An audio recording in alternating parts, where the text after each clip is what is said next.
Sneha, solution पूरा पढ़ लिया? हाँ जी। हाँ, क्या डाउट है बताओ।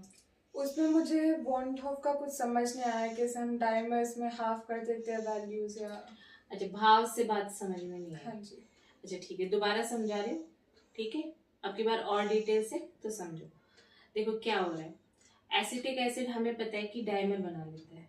अब हम जो मॉलिक्यूलर वेट निकाल रहे हैं वो कॉलीगेटिव प्रॉपर्टी के तहत निकाल रहे हैं, और कॉलीगेटिव प्रॉपर्टी जो होती है वो सिर्फ नंबर ऑफ पार्टिकल्स पे डिपेंड करती है। ठीक है, तो ऐसा समझो कि सॉल्यूशन के अंदर 100 मान लो पार्टिकल थे एसिटिक एसिड के, लेकिन वो कितने नाप रहा है? सिर्फ 50, क्योंकि उन्होंने क्या बना लिया है? डायमर बना लिया। तो दो पार्टिकल जब एक साथ जुड़ गए हैं तो 100 की बजाय वो 50 हो गए, और कॉलीगेटिव प्रॉपर्टीज में हम 50 ही पार्टिकल गिन रहे हैं।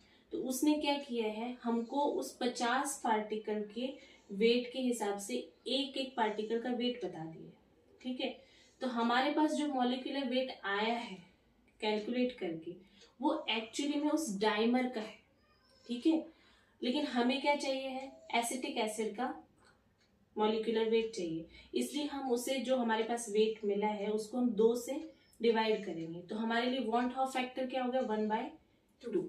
ठीक है, ऐसे NaCl में जब वो डिसोसिएट हो जाता है तो पार्टिकल कितने हो गए? 2।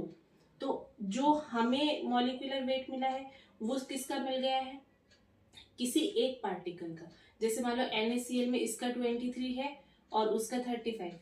ठीक है, तो उनके बीच की कहीं वैल्यू एवरेज मिल जाएगी हमको, और उसको हमें 2 से मल्टीप्लाई करना पड़ेगा, तब जाके हमको NaCl का पूरा मॉलिक्यूलर वेट मिलेगा।